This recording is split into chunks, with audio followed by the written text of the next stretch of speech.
అందరికీ నమస్కారం అండి. తెలంగాణ రాష్ట్ర ఉద్యోగుల తాజా సమాచారం. పెండింగ్లో ఉన్నటువంటి బిల్లుల చెల్లింపులు మరియు అధిక పెన్షన్ల చిక్కుముడికి తాత్కాలిక పరిష్కారానికి సంబంధించి ఇంపార్టెంట్ అప్డేట్.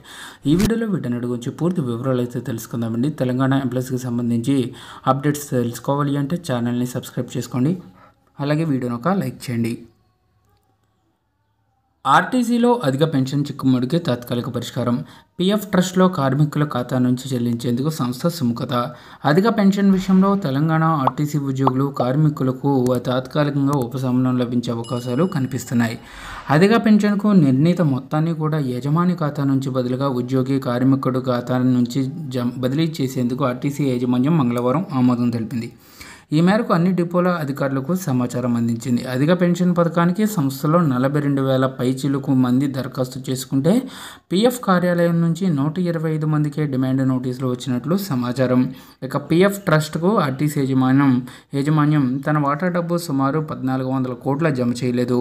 ఈ మేరకు బకాయిలు ఉండటంతో మిగిలిన వారికి అధిక పెన్షన్కు పీఎఫ్ కార్యాలయం నుంచి డిమాండ్లు నోటీసులు రాలేదు. పీఎఫ్ ట్రస్ట్కు బకాయిలు తీర్చేందుకు ఆర్థిక ఇబ్బందుల కారణంగా కొంత సమయం పడుతుందని ఆర్టీసీ యాజమాన్యం చెబుతుంది. ఈ నేపథ్యంలో సమస్య తాత్కాలిక పరిష్కారానికి వీలుగా ఉద్యోగులు కార్మికులు పీఎఫ్ ట్రస్ట్లో తమ ఖాతా నుంచి అధిక పెన్షన్ పథకానికి చెల్లించేందుకు అనుమతినివ్వాలన్న విజ్ఞప్తి యాజమాన్యానికి వెళ్ళగా ఈ మేరకు సుముఖత తెలిపింది. పీఎఫ్ కార్యాలయం వర్గాలు ఈ ప్రతిపాదనకు మౌఖికంగా ఆమోదం తెలిపినట్లు ఆర్టీసీ అధికారి ఒకరు తెలిపారు.